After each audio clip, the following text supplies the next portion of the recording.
หากจะมีเมืองใดในโลกที่เปรียบเสมือนงานศิลปะที่มีลมหายใจเมืองนั้นต้องเป็นบาร์เซโลนาดินแดนที่สถาปัตยกรรมไม่ได้สร้างขึ้นเพียงเพื่ออยู่อาศัยแต่ถูกรังสรรค์ขึ้นด้วยจินตนาการที่หลุดโลกของอันโทนี เกาดีผสมผสานกับผังเมืองที่เป็นระเบียบที่สุดแห่งหนึ่งของโลกจากเมืองท่าชายฝั่งที่เคยถูกแย่งชิงโดยมหาอำนาจสู่การเป็นศูนย์กลางแห่งอาณาจักรอารากอนที่ยิ่งใหญ่บาร์เซโลนาไม่ได้มีดีแค่ฟุตบอลหรือสถาปัตยกรรมที่สวยงามเท่านั้นวันนี้อับดุลไททูบจะพาทุกคนไปสัมผัสสุนทรียศาสตร์และรากเหง้าทางประวัติศาสตร์ที่หล่อหลอมให้เมืองนี้กลายเป็นเพชรเม็ดงามแห่งเมดิเตอร์เรเนียนครับ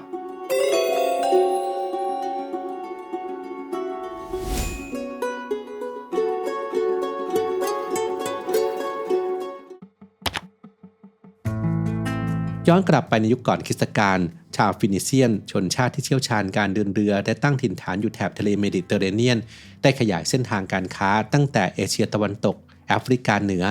ลัดเลาะมาจนถึงบริเวณชายฝั่งคาตาโลเนียหรือแคว้นคาตาลุญญาในปัจจุบันในยุคต่อมาเมื่อจักรวรรดิโรมันเรืองอำนาจและแผ่ขยายอิทธิพลครอบครองดินแดนทั่วยุโรปบริเวณชายฝั่งคาตาโลเนียนี้ก็ได้ถูกผนวกรวมเป็นส่วนหนึ่งของจักรวรรดิจนกระทั่งพัฒนามาเป็นแคว้นที่มีชื่อว่าคาตาลุญญาโดยมีเมืองหลักคือบาร์เซโลนาสำหรับที่มาของชื่อเมืองแห่งนี้มีทฤษฎีที่น่าสนใจอยู่หลายประการบางก็เชื่อว่ามาจากชื่อของฮามินกาบาก้านายพลชาวคาร์เทจผู้ยิ่งใหญ่ซึ่งเป็นบิดาของฮันนิบาลแม่ทัพผู้เรื่องชื่อในประวัติศาสตร์การรบ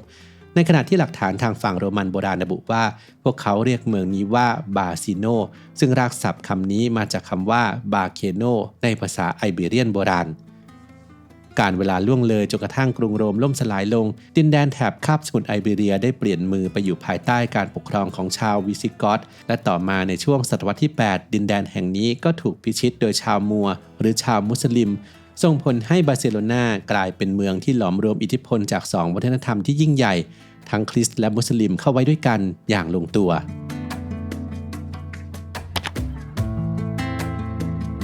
บาร์เซโลนาอยู่ภายใต้การปกครองของชาวมัวเป็นเวลายาวนานราว200 ปีจนกระทั่งจักรวรรดิคาโรลินเจียนซึ่งเป็นกลุ่มชาวคริสต์ที่อาศัยอยู่ในแถบฝรั่งเศสและเยอรมนีได้กรีธาทัพเข้าพิชิตบาร์เซโลนาได้สำเร็จส่งผลให้เมืองแห่งนี้มีสถานะเป็นรัฐกันชนระหว่างดินแดนของชาวคริสต์และชาวมุสลิม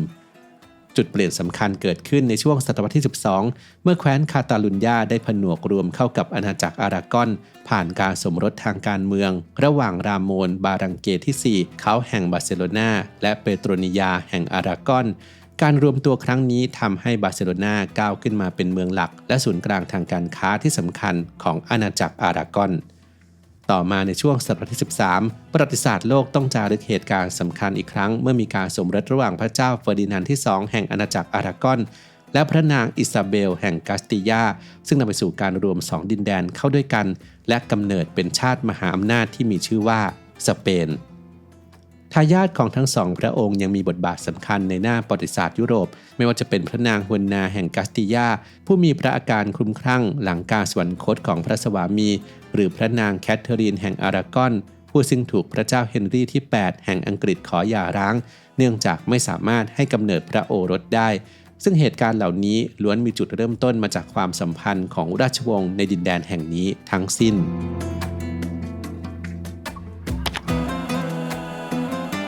แคว้นคาตาลุญญาอันเป็นที่ตั้งของบาร์เซโลนาเป็นส่วนหนึ่งของอาณาจักรอารากอนที่ตั้งอยู่บริเวณตอนเหนือของสเปน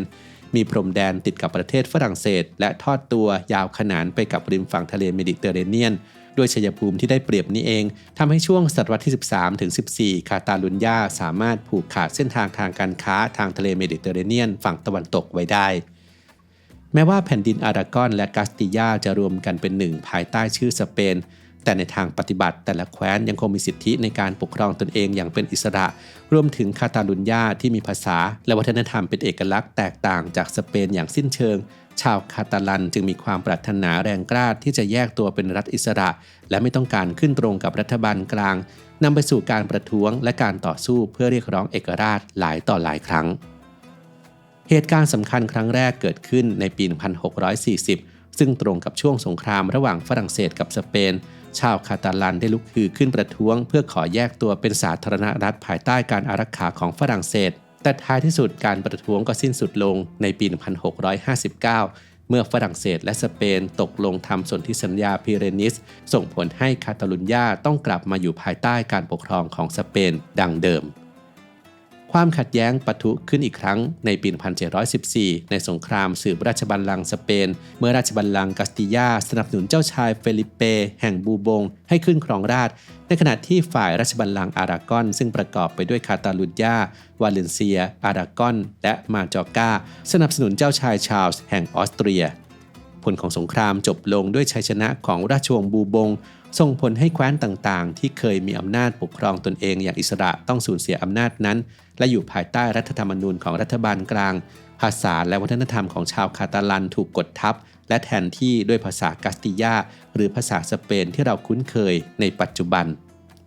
แม้ในช่วงศตวรรษที่ 19 อิทธิพลของนโปเลียนจะทำให้คาตาลุญญาฟื้นตัวกลับมาเป็นสาธารณรัฐได้อีกครั้งจนเกิดยุคที่เรียกว่าเรเนเซนซ่าหรือยุคแห่งการเกิดใหม่ที่มีการฟื้นฟูศิลปะวัฒนธรรมคาตาลันขนาดใหญ่แต่เมื่อเข้าสู่ยุคเผด็จการของนายพลฟรานซิสโกฟรังโกทุกอย่างก็กลับมืดมนลงอีกครั้งสถาบันการเมืองประชาธิปไตยเสรีภาพรวมถึงภาษาและวัฒนธรรมของชาวคาตาลันกลายเป็นสิ่งต้องห้าม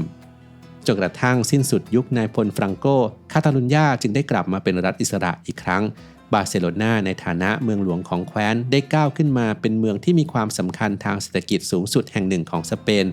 พร้อมกับวัฒนธรรมที่โดดเด่นจนกลายเป็นหมุดหมายการท่องเที่ยวระดับโลก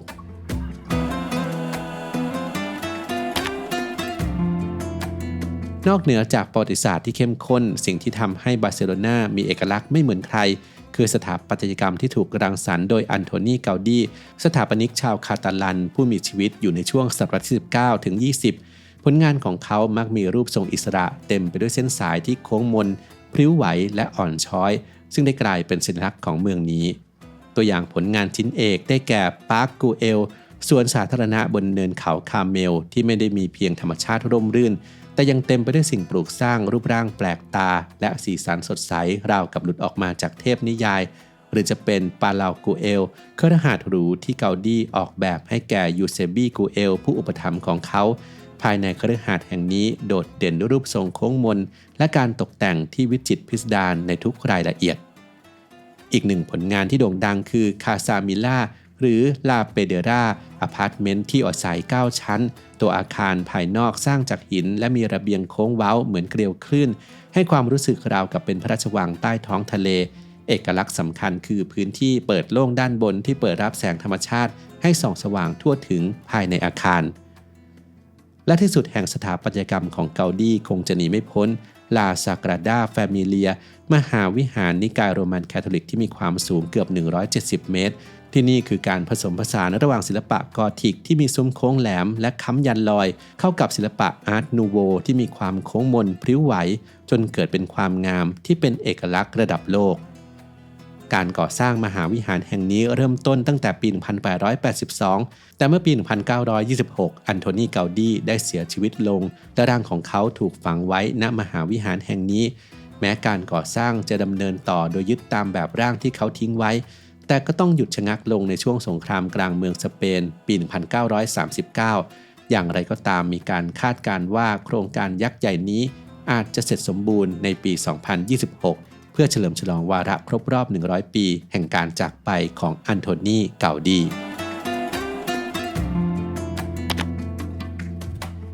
นอกจากความวิจิตรของสถาปัตยกรรมบาร์เซโลนายังได้รับการยกย่องในเรื่องผังเมืองย้อนกลับไปในยุคโรมันบาร์เซโลนาถูกล้อมรอบด้วยกำแพงเมืองเพื่อป้องกันข้าศึกแต่เมื่อเข้าสู่ศตวรรษที่ 19 การเติบโตทางอุตสาหกรรมและประชากรที่พุ่งสูงกว่า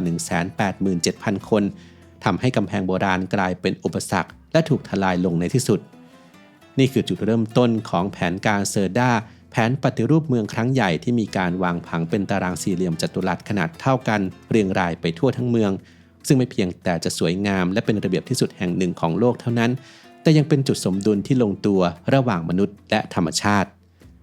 แผ ภายในเมืองเต็มไปด้วยอาคารหลากหลายยุคสมัยตั้งแต่ย่านกอธิกที่เก่าแก่ไปจนถึงคาซาลิโอโมเรราอาคารสมัยใหม่ที่โดดเด่นสอดรับกับพื้นที่สีเขียวอย่างเทือกเขาคอเซโรลาปอดขนาดใหญ่ของเมืองรวมถึงแม่น้ำสายสำคัญอย่างแม่น้ำเบซอสและแม่น้ำโยเบรกัตที่คอยหล่อเลี้ยงชีวิตของชาวบาร์เซโลนามาอย่างยาวนานCBD Morning Gummies มีส่วนผสมของโสมเกาหลีที่ช่วยลดความเหนื่อยล้าจากการทำงานหนักหรือว่านอนไม่พอพร้อมทั้งเสริมระบบภูมิคุ้มกันโดยรวมด้วยครับเป็นการทำงานร่วมกันแบบ Dual Effect คือกระตุ้นร่างกายให้ตื่นตัวพร้อมกับช่วยผ่อนคลายจิตใจด้วยคุณสมบัติของ CBD ผู้ใช้บางคนสามารถลดปริมาณการดื่มกาแฟในระหว่างวันลงได้อย่างชัดเจนโดยยังคงรู้สึกสดชื่นต่อเนื่องไปจนถึงช่วงบ่ายครับคิดว่า CBD นั้นมีประโยชน์ในด้านอื่นๆอีกอย่างไรลองคอมเมนต์มาคุยกันได้ครับ